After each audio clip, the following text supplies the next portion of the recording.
Hey everyone, my name is Dr. Gait Strong. I'm a physical therapist who got a 100% on my NPTE, and this led me to found SPT with me, which is an NPTE prep platform. If you enjoy what you see and you're studying for the NPTE, check us out at sptwithme.com for your prep courses. Now, for what you're actually here for, let's talk about functional outcome measures. When I was in PT school and the concept of functional outcome measures, aka outcome measures, was introduced to us, I initially did not connect the dots at first of what they really were or who they were for, and especially how much of an importance they really are when you're a clinician. So my goal for you is that by the end of this video, you should be able to understand everything about the concept of what a functional outcome measure really is. So what I want you to do is sit back and imagine for a second with me. I want you to imagine yourself in an outpatient orthopedic clinic. And let's say you're seeing your patient for the first time, so it's evaluation. You're reading their chart and their diagnosis that the primary care physician sent was general deconditioning. So they're coming in, they've experienced a few falls over the past few months, and the PCP is suggesting that they go to physical therapy because they're a fall risk. At this point in time, you are ready for the evaluation. So you go to the front and you've called your patient back.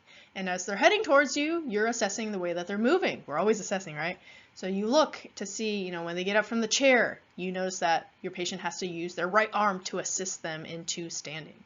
And as they walk toward you, you notice that their gait is not as steady as it could be, and they're not using an assisted device. Base of support's a little bit wider, this suggests that there's probably a little bit of a challenge with balance, as wider base of support provides more support. Well, gait speed is reduced, this patient is keeping their eyes on the floor because they don't want to feel uncomfortable, because it's scary to take your eyes off the floor if you feel like you're going to fall. So essentially, general instability and weakness.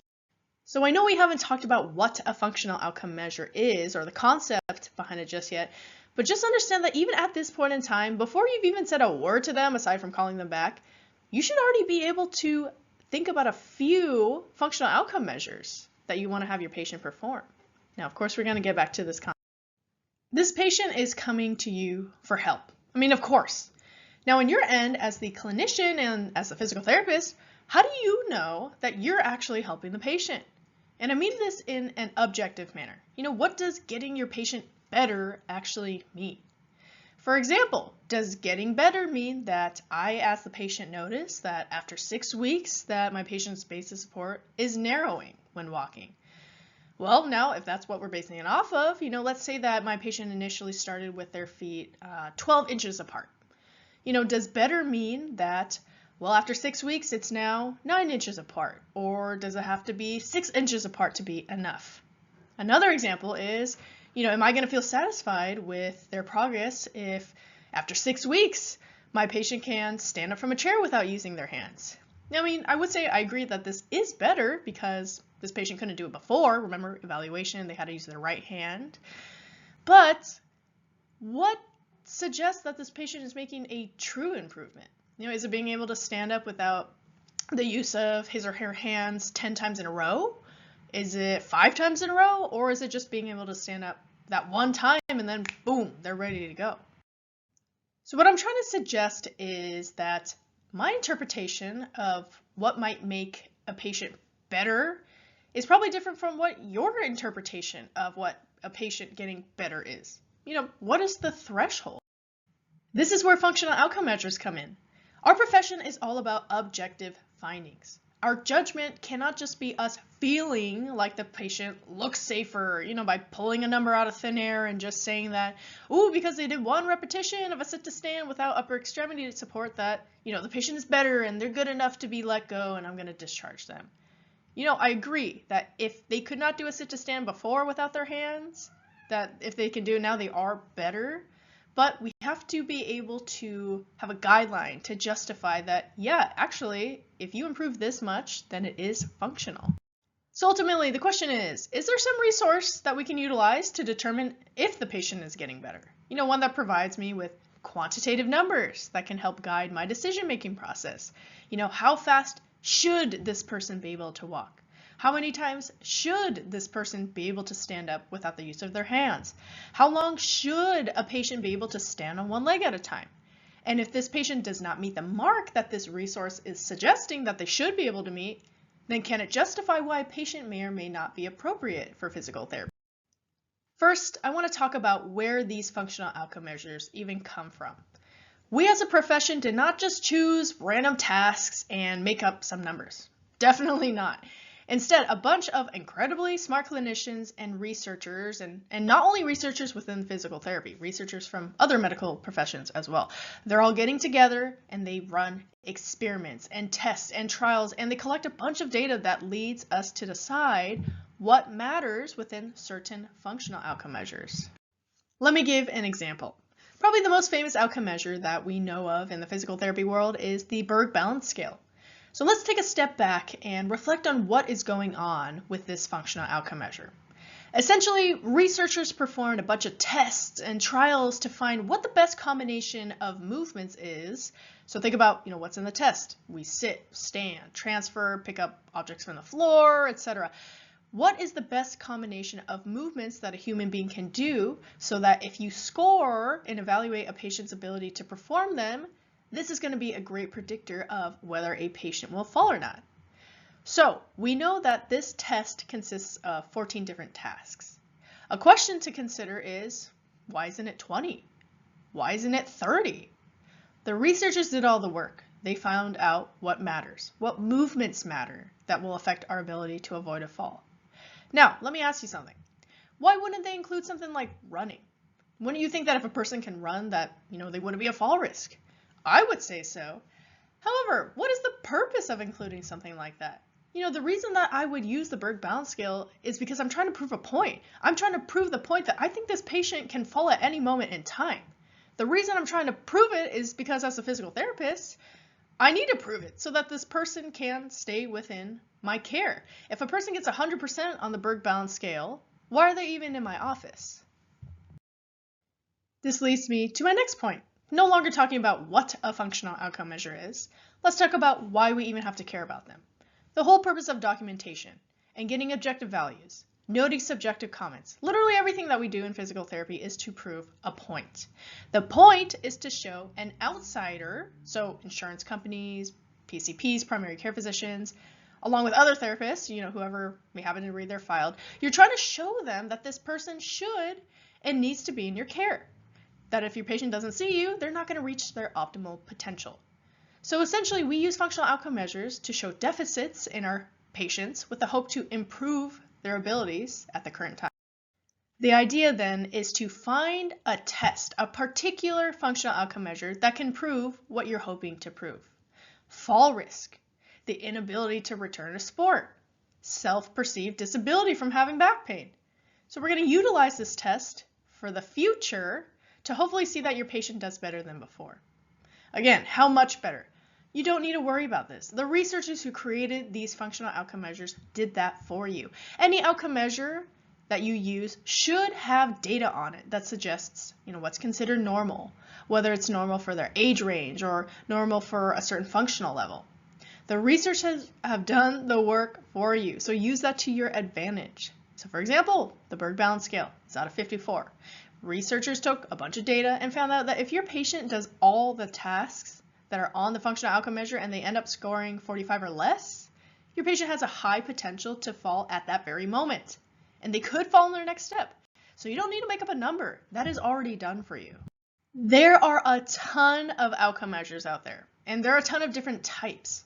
There are subjective ones where you're just asking questions. There are ones that include a ton of tasks, like the Berg balance scale. Others have a single task. Some are done for time, like with a 5-time sit to stand, or others for repetition, like the 30-second chair stand or 30-second sit to stand. Some are for distance, some are for balance.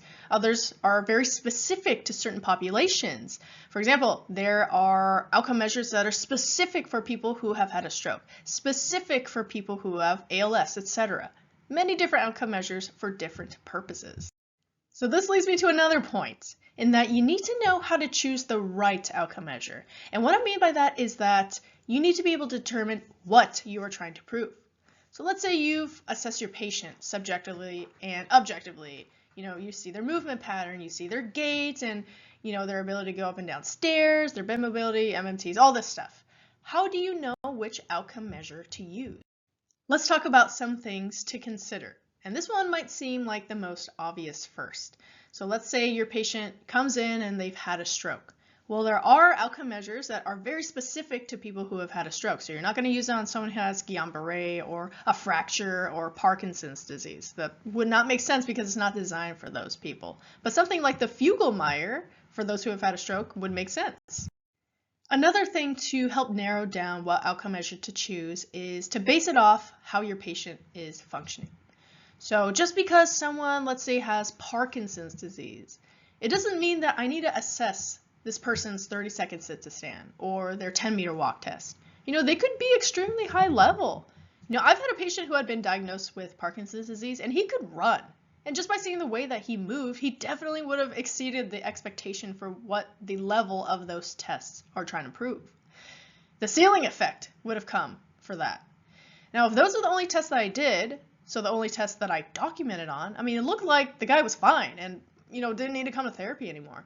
But that's not what the point of a functional outcome measure is, right? I need to prove that he does need to continue therapy. So I need to find a functional outcome measure that's not too challenging for him, but definitely not too easy for him as well. So for him, something like the mini best was more appropriate. He could do well on some of the tests, but not well on others. So the test really shows a deficit, but at the appropriate level. Another thing that you should consider with respect to narrowing which functional outcome measure to choose from is the goal of your patient.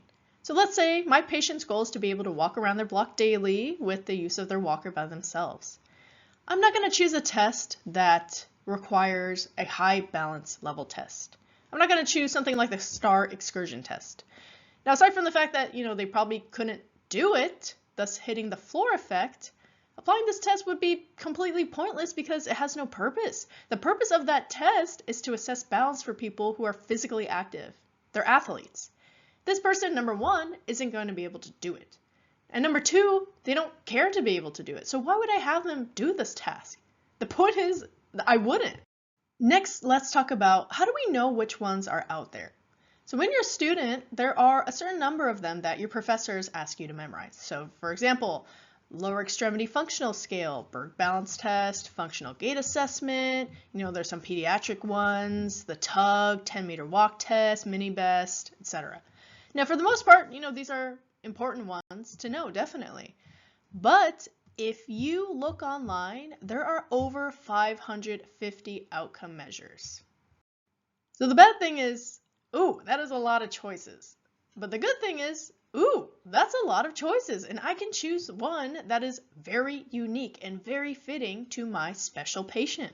Aside from the big ones that we kind of mentioned already, of course, you're not expected to memorize all 550. The reality is you have all this knowledge at your fingertips via the internet.